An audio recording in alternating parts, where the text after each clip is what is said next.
So I've got this new video project I'm working on, and there's a chance that you could be a part of it. Maybe some of you have had a chance to use my practice video DVD and downloads. I made it maybe 5 years ago, and I'm very proud of that. A lot of people have benefited from it, but I've always wanted to do a new version because I felt like there was one flaw with it, which was that it's just a video of me doing the practice. And I think that sometimes for some people presents an idea that the way I do it is the way that it's supposed to look, like you're supposed to do your practice like the way it looks when I do it.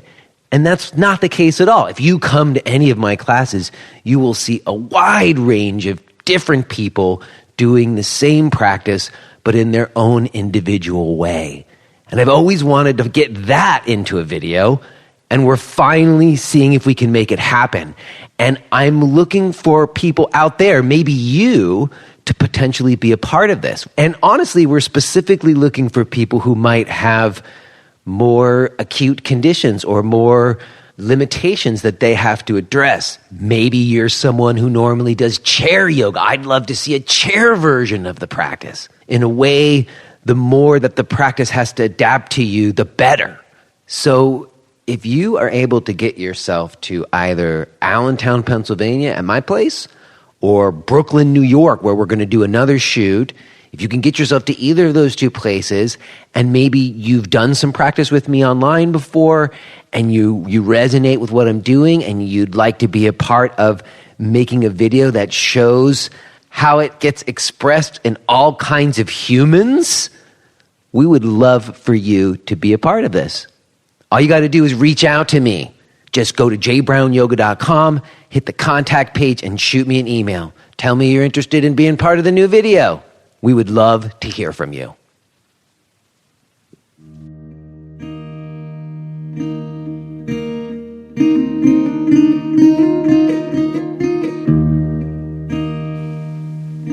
Okay, the time has come. This is Jay Brown Yoga Talks podcast.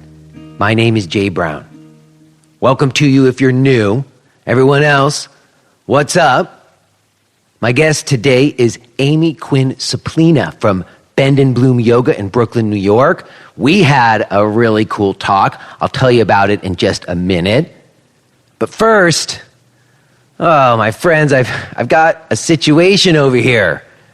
I am really not doing well in this moment, I have to say. Something happened yesterday, something that I can't explain, and it's really messing with my head. You see, yesterday morning I got up and I went out, I had an appointment, and when I got back from that appointment, I had a bowl of cereal, and then I was in a little bit of a rush because I had to get to my studio, and I went upstairs and I took my clothes off and I jumped into the shower, and then I got back out of the shower and I put my clothes on and I went to put my glasses on and they were gone. And maybe for other people, there are occasions where you misplace your glasses and you don't know where they are, but not me.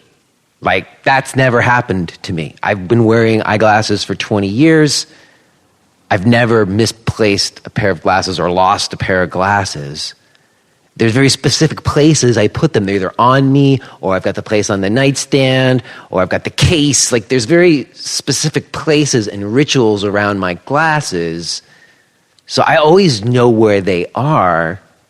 But yesterday, they suddenly disappeared. Now, I'm 100% sure that they were on my face when I got home that morning. I'm about 85% sure I put them on the nightstand, but I don't have a specific memory. I was in a rush. It's hazy.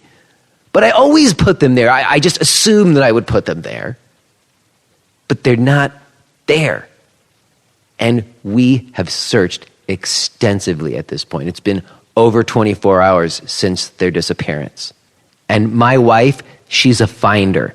She went over the whole house with a fine-tooth comb as only she can. And she says she can't find them.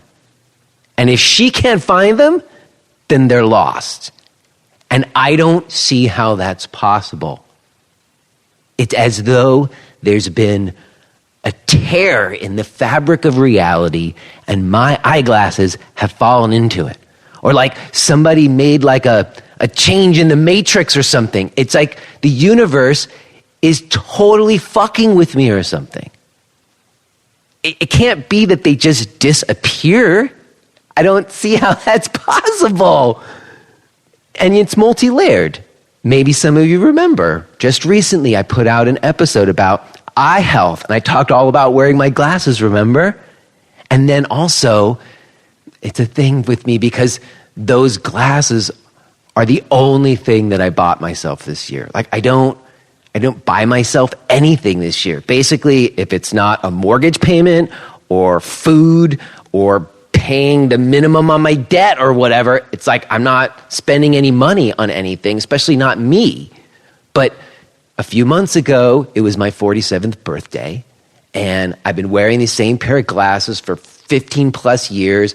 They'd broken. I'd glued them back together. The lenses are all scraped up. They're a wreck. And I decided to buy myself a new pair of glasses. And they're not cheap. Those of you who wear glasses, you know, I dropped like the $600 to get myself a new pair of glasses. And then all of a sudden, just poof, they just disappear into the ether out of nowhere. That doesn't happen.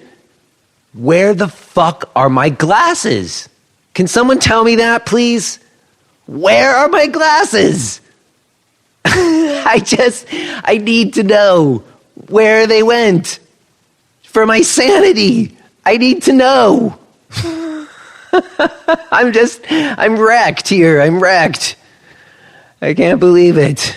What the fuck? Sorry, I'm so sorry. Sorry for all these F-bombs, but man, I'm really tweaked. It's like causing me to question everything or something. Not really. I'm being overly dramatic, I know, but it really has like melted my mind. I don't understand. How can that happen? And maybe some of you are thinking what I was thinking, right? Maybe it's the cats, right? We got the cats, and that's a new thing in the house. Maybe the cats did something with them. No, it wasn't the cats. They couldn't have. And we searched the whole house. We would have found them. Well, everybody just keep your fingers crossed that they reappear. Let's all just take a moment to have a little prayer that those glasses reappear so that I can feel okay about everything again.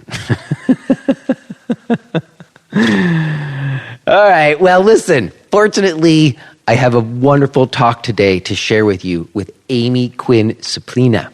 And Amy, I'm so sorry if I'm mispronouncing your last name. I don't really know how to say it right. I'm just kind of fludging around hoping I'm saying it right. And I apologize if I got it wrong. I really enjoyed talking with Amy. She and I both opened yoga centers right around the same moment back in, I opened mine in 2007. I believe she opened hers just after me in 2008. And I let go of mine 2 years ago, and she's still going. And last week, I talked with Julie Dorman. We spoke about Bend and Bloom Yoga as an example of an independent center and how it's run differently than a corporately run center. So now we'll get to hear from someone who knows firsthand what it is to survive as an independent operator. And I just think that she offers us lots of good food for thought on many levels. I'm excited for you to hear it today. Before we do, I have some bit of exciting news, actually. We have newly introduced some annual subscriptions. Some of you might know that I have 3 different subscription services. I have live stream classes, I have a weekly teacher's class, and I have a podcast premium membership. And we've offered month-to-month options at very reasonable prices for a long time, but we're always trying to find ways to make it even more affordable. So we do now have these yearly subscriptions in which you can save up to 20%. And, it's a commitment. It's just a way to show that you're on board. So go check it out. Yearly subscriptions for live stream classes, weekly teachers class, and podcast premium membership. You can find all of that stuff at jbrownyoga.com. Okay, is there anything else? Oh, yes. Normally, I like to tell you about who's coming on next week on the other side, but I want to mention next week's guest right here because it is a weighty talk, and I just want to make sure some of you don't always listen through to the outros. And if you are one of those people, I want to make sure that you know that next week, Donna Fari will be here to talk about what's happening in the Iyengar yoga community, and it's a very significant conversation. I will say more about it on the other side, but I did just want to mention it here. Donna Fari will be here next week, and it's definitely one to tune into. All right. Other than that, though, it's good. Like I said, I'm all over the place, and I think it'd be best for us to just get to it, all right? Let's go ahead and listen to this conversation that I had with Amy Quinn Suplina.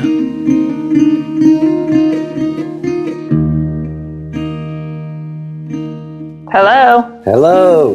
Hey. Hey, Amy, how are you? Good. How are you, Jay? Going good all in all. I had kind of a long week, and I'm feeling a little bit under the weather, but not too under the weather to talk to you today. All right. I feel the same. There's definitely something going around in this family as well, so fighting it, eating it. I hear you. Well, it's very fun to connect with you because I don't know that we've ever really met in person before. Yeah, I don't think we have, which is funny because I know of you and heard about you over the years. Well, we've run in some parallel circles over the years for sure. 100%, yes. And I have a very warm memory of your studio because I took a childbirth education class there with my wife, with Beth Donnelly Cabana. We had our first child. Oh my gosh, that's awesome. You that's know amazing. how special a time that is. And so, I don't know, when I think of Bend and Bloom, I have a very warm place in my heart for it. That's excellent. And yeah, I mean, Beth also is just one of the most fantastic human beings on earth. And we miss her dearly because she moved to Massachusetts. But yes, she's, I credit her very much with our prenatal and postnatal program and really birthing that and being a partner with me in creating that side of Bend and Bloom, which is a huge part of who we are. So yeah, indebted to Beth. Well, she taught prenatal classes at my place too. Yes, that's right. So I got to spend some time with her, and she is pretty fantastic, as you know. Yes. Well, the other thing is that just last week, I recorded a talk with Julie Dorman that we'll post before this one. And cool. So we talked about, because she started teaching at your place right around the same time she started teaching at Yoga Works.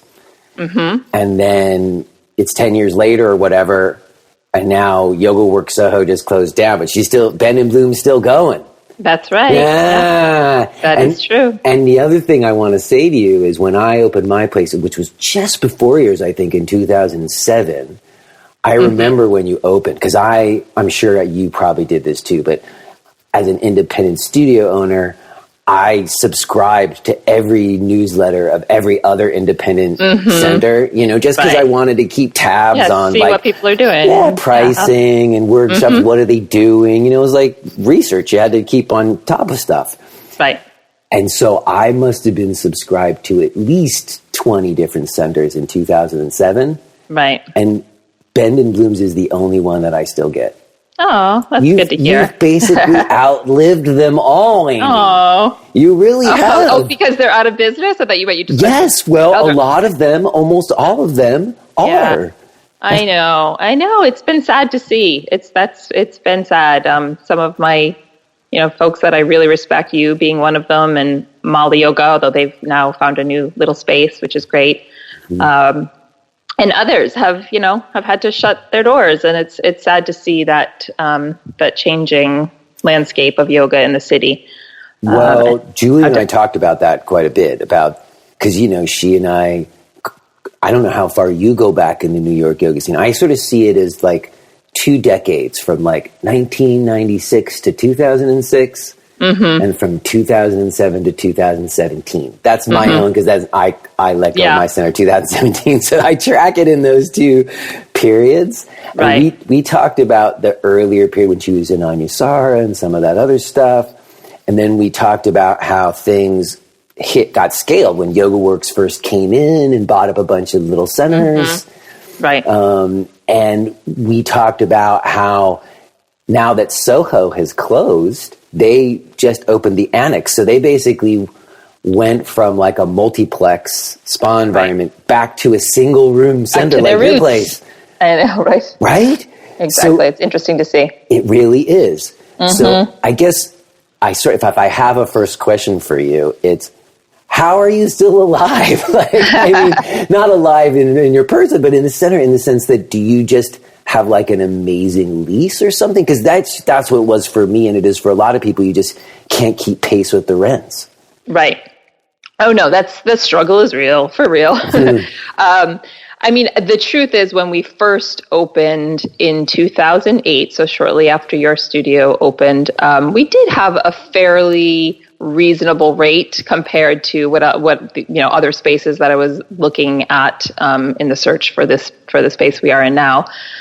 It was pretty reasonable, but it's changed. My rent has doubled since we first opened, and there's a lot of other expenses that go into our space. I have a landlord that has been completely neglectful of the building. So I've had to take care of the roof. I've had to get a new roof, and I've had to deal with Department of Buildings challenges with the building, and basically run the space as if I own the building when I don't.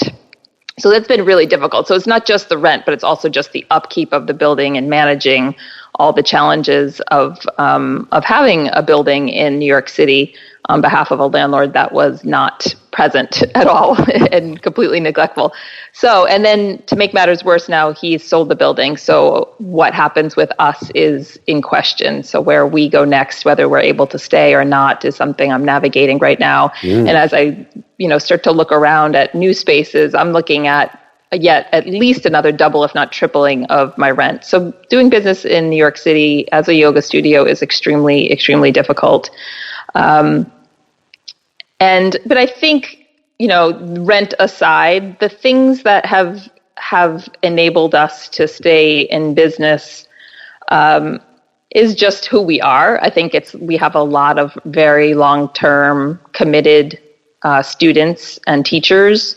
I take my time when I hire teachers and find very big-hearted, smart as whip teachers. And more than half of our teachers have been with us since almost the beginning. And some of us, like maybe 5 since day one. So we've had the same teachers, 5 of the same teachers since for 11 years, more than 11 years. So I think that creates this real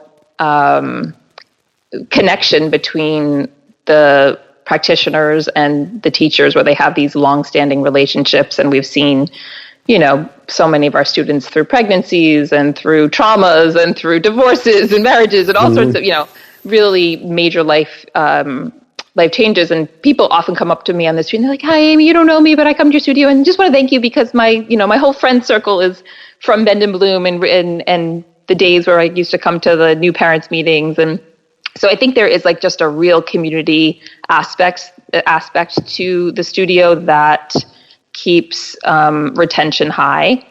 And so I've been lucky with that. But on the other hand, it's been challenging because, there's now, I think, maybe 12 studios in Park Slope, 3 opened in the last year. And so it's, there is a saturation. But I'm sure you've seen many come and go, because a lot of them don't last more than a year or two, but you've been there for over 10 now. Now, well, what I will say is, I think that's true in terms of the reasons why you've survived for so long. And maybe we'll come back to the real estate thing later. But I think the idea of the community feeling that you've created there is right. And everybody I've spoken to has said that. Julie said that when I spoke to her last week. I want to also say, having been a center owner and having spent the last 2-3 years traveling around and teaching at a lot of different centers all over the world, there's one thing that is abundantly clear to me, which is that it really does come from the top. that it's usually one person whose name's on the lease, and they set the tone for everything else. So as much as I'm sure you have wonderful teachers, and the fact that they've been there for 11 years, that's real testament. But it also must come from you. And I am curious about that because I noticed a thing in your bio that was a bit of surprise. I didn't know this, but you studied with Kimberly Wilson. She's been on the show. Sure did. She was on the show really? years and years ago. We talked about Tranquil Space and her whole thing and how that came about. She was one of the first centers in the DC area, right? Mm-hmm. Yeah, she was one of the first, and now it's Yoga Works. I know. I talked to her right after she decided to sell. So this is a little bit of it was a convergence point when I saw that in your bio. So when is that when you first came to yoga? Or well, that's when you did your training. But when did you first? My training. My background is way back when I was a classical ballet dancer. So I just always had this passion for movement. And when I moved to DC, 1996, 97, I started practicing, and then eventually found Kimberly in the studio and took my teacher training in 2001. My little joke is always that I credit George Bush for only two things, because otherwise I disdain him, which is I met my husband through George Bush because we were doing democracy reform work together. And so we met through that work that came out of the stolen 2000 elections. And I was driven to yoga because I was in the social justice world. I worked both on democracy reform, but also on livable wage and economic justice and globalization, fair globalization, all these issues that were extremely intense and challenging. And so it really drove me to yoga, and then eventually to become a trainer. And I actually got my certification right around 9/11. So I was working on prevention of the Iraq War and Afghanistan and all that. So I found Kimberly. I just loved Kimberly. I loved what she was doing. Her model of the studio. And I, ended up taking her teacher training with her, along with Darren Main and Cindy Lee were major parts of that training as well. And later, when we were kind of had one foot in DC and one foot in New York, because my husband's from here and his mom was ill at the time, so we were going kind of back and forth a lot. And that's when I studied more intensely with Cindy Lee at Om Yoga as well. Those were kind of my foundational trainings, and I've gone on to do other work since then. But I credit Kimberly because when I came to Park Slope, when we moved here, permanently in 2005, I didn't find a studio that had the vibe and that strong rooted community feeling of tranquil space. And I was going to Columbia University at the time for grad school, and my mind kept going back to I want that studio, and I didn't find it here. And so eventually I, tried to create my own iteration of it through Bend and Bloom. And that's how it came to be. That's really interesting. I didn't know, was Cindy Lee involved in the training at Tranquil Space before you trained with her in New York? Did they have a connection, Kimberly and Cindy? Yeah, they had a connection. Yeah, Kimberly had trained with Cindy, and then she did, I think, maybe 2 or 3 of the weekends of our training. And then I ended up doing her Road to Om program, which was basically for teachers who already were certified but wanted to, study with Cindy and learn her approach. So eventually I did that as well. I see. And so when did you move to New York? 2005. I see. So did you move? What brought you to New York? It wasn't the training, was it? Or was it something else? No, my partner, my husband, is a attorney, and he got a clerkship with a judge here in New York. So it was sort of an opportunity he couldn't pass up, and he's from here. So I think his heart is always he's a New York boy through and through. And so he, we just made the decision to come back, and I wanted to go back to school at that time. So I ended up going to Columbia for a couple of years, and then I got pregnant with my first child, my son. And so that around that period when I was starting to consider going back into, justice work, and I studied human rights at Columbia, I was looking at jobs, and I couldn't really reconcile being a mom and having to travel, for a month here, a month to Africa or a month to the Middle East, and the international kind of angle that I was gravitating towards. And then I was like, no, really what I want to do is open a yoga studio. So I really pivoted and really immersed myself fully now in yoga and eventually opened Bend and Bloom in partnership with people like Beth Donnelly Caban and Lara Cohn Thompson and Aditi Dhruv and some of the others that came on really early. I talked to Lara too. Oh, I didn't know you knew Lara. Oh yeah, Lara's been with me for 11 years, and she runs our prenatal and postnatal program. Wow. Mm-hmm. Yeah. Wow. Well, go ahead. Go ahead. I was thinking about your comment earlier about that in what you've noticed in traveling around, that really it comes from the top, that the leadership comes from the top, and I do think that's true. I think my approach to the leadership is a key. Is definitely, I don't want to like undercut myself and say that's not a credit to our success, but I'd say something that because I was thinking about this before we talked, was like, what has like helped us survive? I think that my support of the different teachers' leadership is actually a huge key in why we've succeeded, because I think what I've noticed with some of my dear friends and colleagues who own studios is that the studio really becomes about them, and that they are the head teacher, and everything is kind of directed to them. And they often have these, bonanza classes that are sold out, and then some of the other classes really struggle. Whereas at Bend and Bloom, I'm passionate about so many different aspects of yoga, but I have 2 kids, and I'm an entrepreneur, and I'm a teacher myself, and so I just don't have the capacity to do it all, and I don't want to do it all. So, for example, like I'm very passionate about trauma-conscious yoga and serving, populations who can benefit from, trauma-sensitive yoga. And I did a training in that, and I would love to teach that more, but I don't have the capacity to really run a program. And so, to give it the energy it deserves, right? I've basically allowed or encouraged TJ Halliday, who's one of our teachers, to immerse herself in her passion, which is also trauma conscious yoga, and she's really built out this amazing program that's growing and growing at the studio. And now we have a former teacher who's moved to Austin, Natita Gassel, come in and do trauma conscious teacher trainings. And then, like I said earlier, Lara Cohn Thompson really anchors our natal program, along with a woman named Tina Goldstein, who's really developed some of our more postnatal support, like new parents meetings, and Julie Dorman, as you mentioned, with our teacher training program, and Lindsay Ashman does this program called Ground Control, which is more core work, deep stabilizing work of the Pilates tradition, but bringing kind of a yoga sensibility.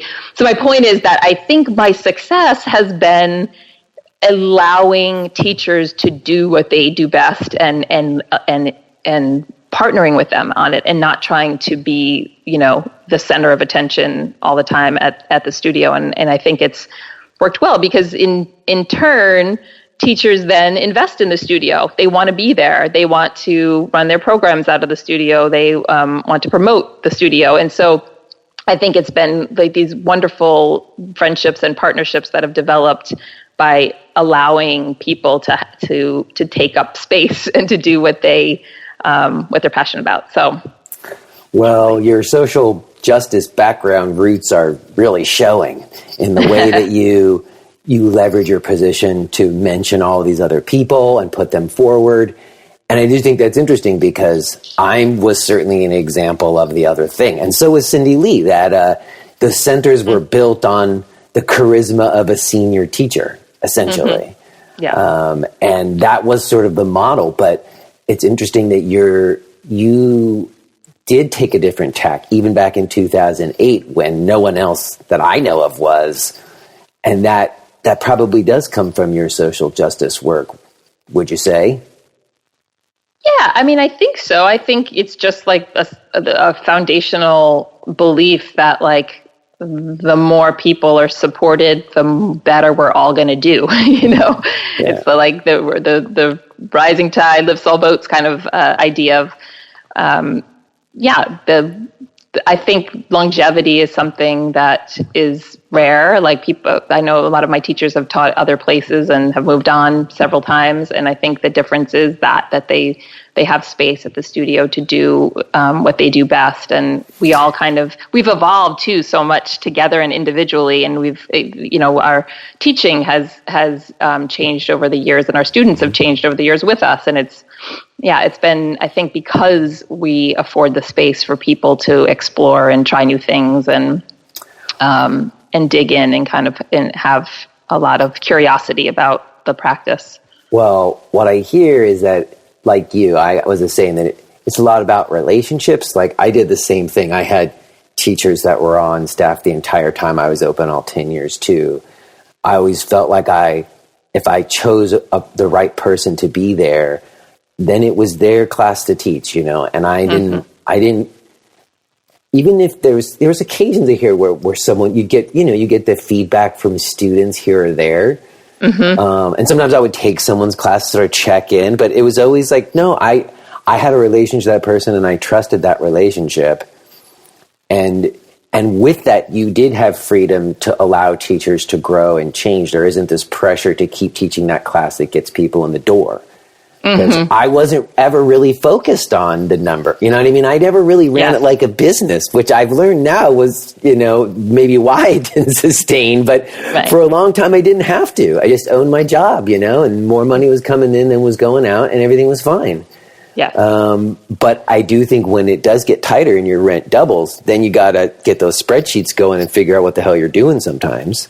Exactly. Not to say that we don't have accountability or we don't reflect and iterate when things aren't working. I mean, that's part of what we've done for 11 years is like, oh, damn, that workshop didn't, we had 3 people in that workshop. Like, that's not working. What is it about either the way that we're talking about that workshop or who's teaching it and we iterate and we try something different, or we try a different approach to sharing the information that the teachers want to share. But it's not, it doesn't mean that everybody's kind of working in their own silos. There's a lot of cross-pollination amongst our teaching too, and teachers and teaching approaches, and a lot of sharing of information. Now, actually, Julie's doing a class for teachers on Fridays. It's open to any teachers. Anybody can come on Friday afternoons at 2. So it's just a way of continuing to evolve. So, yeah. And you had children before you opened Bend and Bloom, right?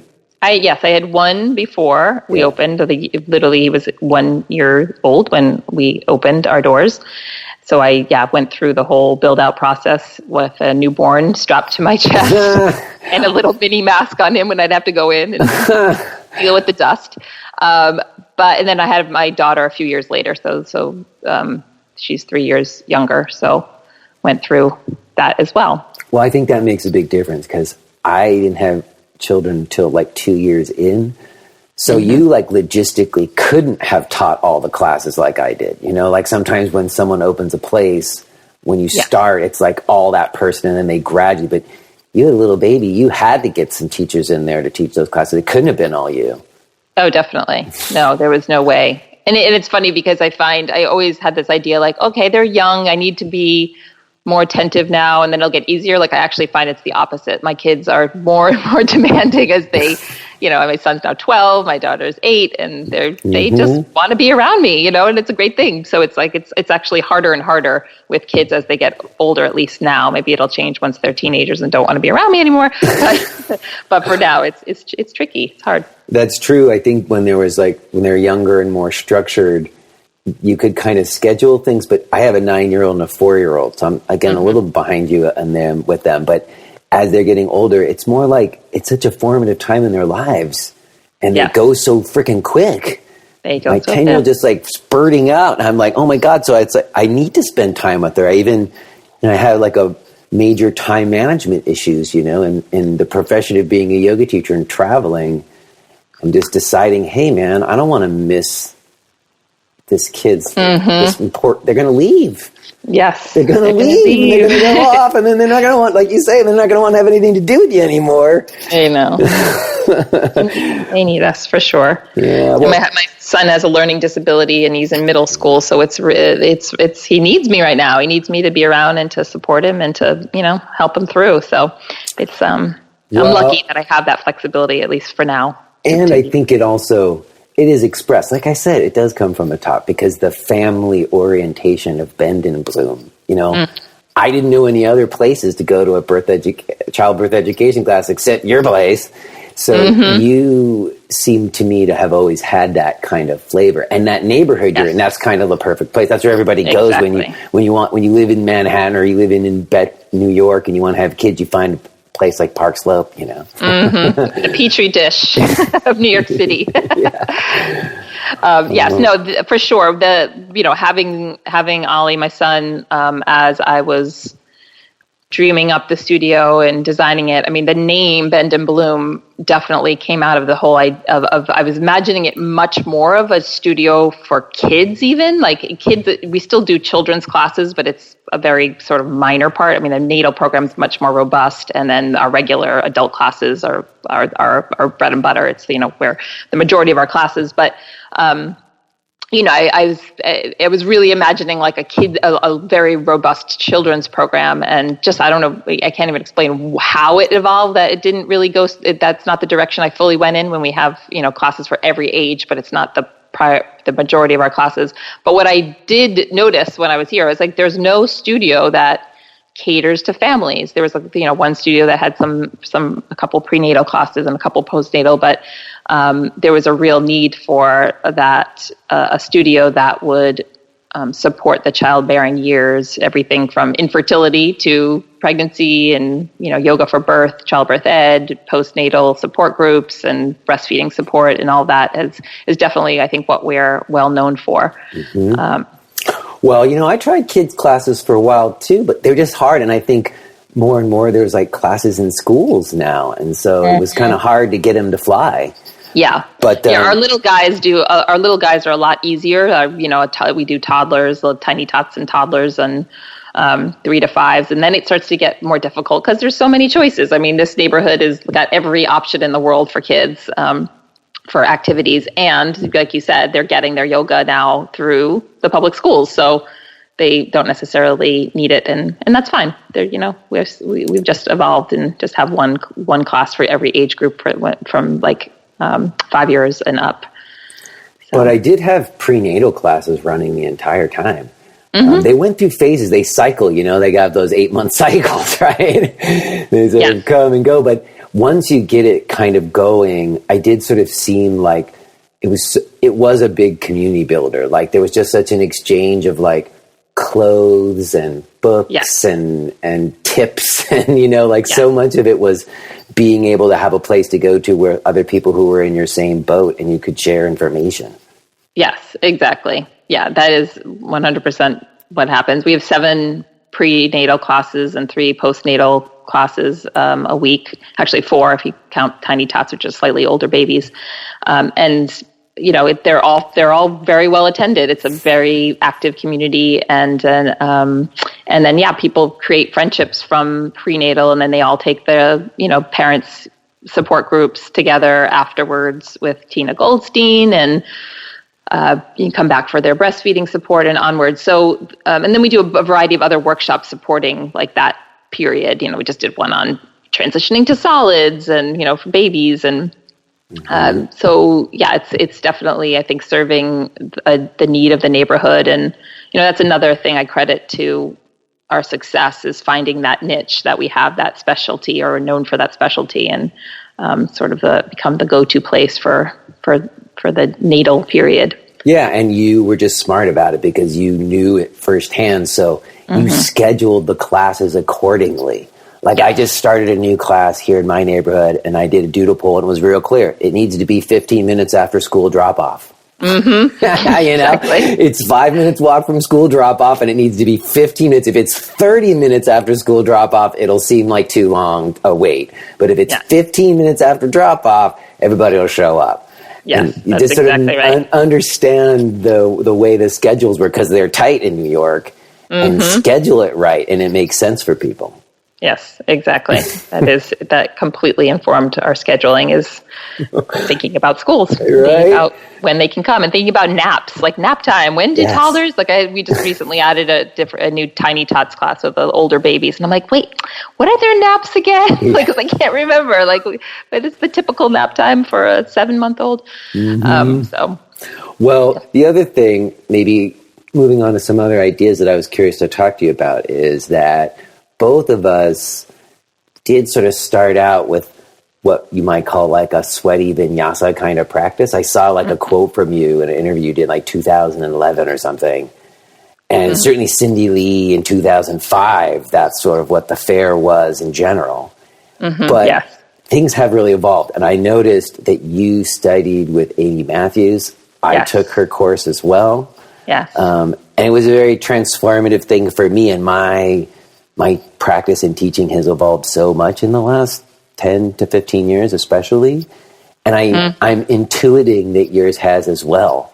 Yes, definitely. And I'm sort of curious about how do you see that evolution or change happening in your practice? Where did it start, and where has it started to go? Yeah, I'd say when definitely when I taught in DC, I was much more of a straight up vinyasa flow, and I still do. I still love vinyasa. I love the vigor of vinyasa. I think movement science tells us that dynamic movement, dynamic stretching is good for the body, and so I think there is an element of that I still really love and crave. But certainly, my studies with Amy Matthews and anatomy physiology, and then further studies with Diana Zotos and the women at Three's Physio Yoga. So they blend physical therapy with yoga, has definitely informed my teaching. And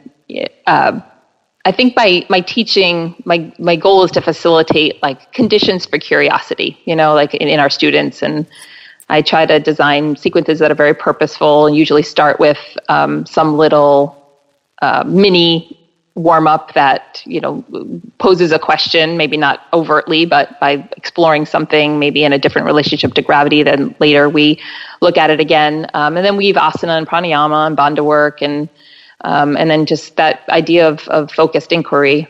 And I'm really enjoying using more load, so resistance bands and sandbags and all that as I age, and our population of our studio ages as well. I think doing more strength training for our bodies is super key to longevity.